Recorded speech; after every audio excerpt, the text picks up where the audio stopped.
I've been traveling since I broke up with my fiance. I needed some fresh air to roam the world, to explore new people, new choices.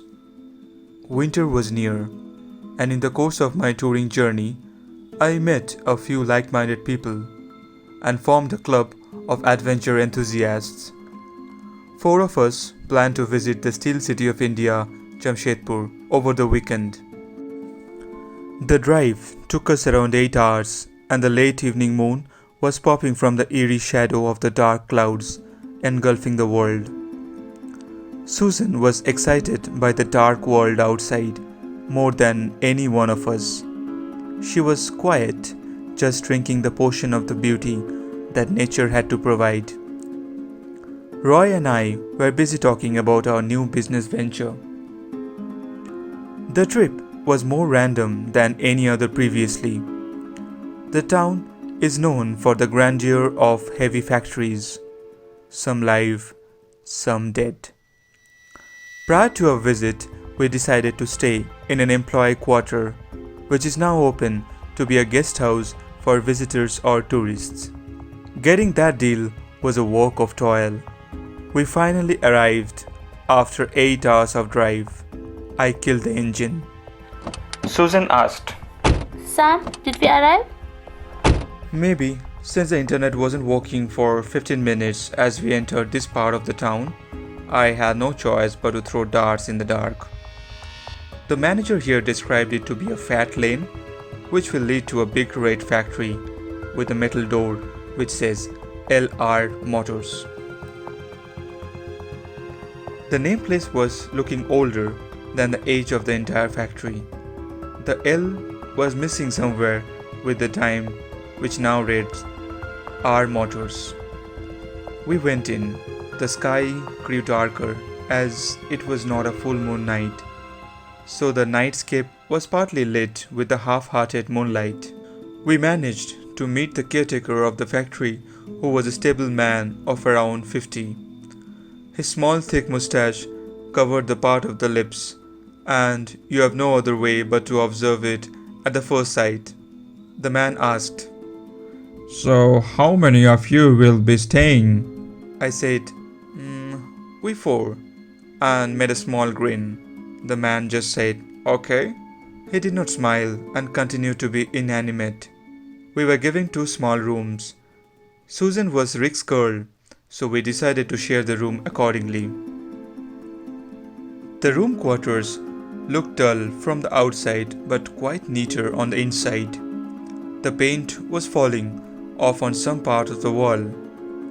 The hall leads to the exact 2 rooms made with symmetrical architecture. I entered the room with Roy and unloaded the backpacks. The room was small and clean, but it was smelling old.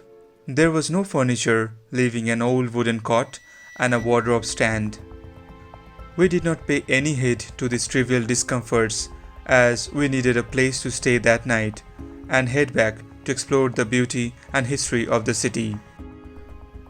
The manager mentioned that there will be no provision for dinner, and as we are traveling for a quite long time, we were adept at the dearest of the situations. We satisfied our appetite with light snacks and cold drinks that we packed with us. After the dinner, and due to the entire driving spree, my energy was drenched to the last drop. They decided to spend some night on the Monopoly board before retiring to bed. Roy told me he can spend the rest of the night with Rick and Susan, as he did not want to knock me off from my sleep in the middle of the night. To be noted, the manager told us to lock the door properly from the inside, as there are incidents of snakes in this part of the isolated town. I carefully locked my door. I turned off the main light and let the night lamp to glow. I do not remember exactly when I hit the slumber, when it suddenly broke with the sound of a glass falling off on the ground. The sound was sharp and echoed in the entire room. I quickly scanned the room with squinty eyes and again slept off. The sleep was not deep enough when I saw someone or something is waving over my face. Normally, our eyelids are thin enough to perceive any obstruction of light, however dim it is. I quickly opened my eyes, but there was nothing over my face. I searched for any insects or flies around the corner, but couldn't find any. Clueless, I tried to sleep again. 10 seconds, and the same incident repeated again. Now I was sure something is going wrong here. Still, my tired body was forcing my inner Sherlock Holmes to shut and sleep. Now, I decided to be more prompt in opening my eyes to catch hold of the mischief. And I did. And I wish to this day that I would not have done that. I changed my sides, and to my left, what I saw made a cold wave ran down my spine. I saw lying on the ground was a dark, tall figure, sleeping, idle, blanket drawn up to the neck. The face was pitch dark. My sense of reasoning was halted for the very moment, and the dim light played the perfect catalyst of the ominous villain. The room grew silent with every second it passed, and now I can hear a heavy breath of an unknown existence that was killing the silence tenfold. I shut my eyes tight and tried to recall the events that happened a few hours before. Is Roy sleeping with me right now? But he told me he will spend the rest of the night with them and that I was sleeping alone. Didn't I lock the door properly? But I remember I was not that careless not to do so. I was convinced enough now that my tired mind is playing tricks with me. I dared to open my eyes once more, and this time my breath stopped and I felt my heart may give away. The figure was looking at me. The cold eyes were white and big, and I felt the stark glance will consume my soul entirely. I did not think anything, but shut the eyes for the final time. I was unbearably shaking and tried to breathe as slowly as possible. What is this? Who may be this? A ghost?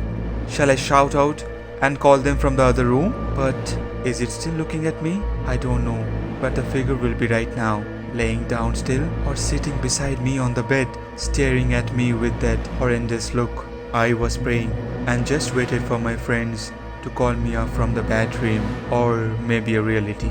I waited and waited and waited. Each second felt an entire year for me. Sam, get up buddy, we have to leave early. I rubbed my eyes and got up from the bed. Holy God, when did I sleep off again?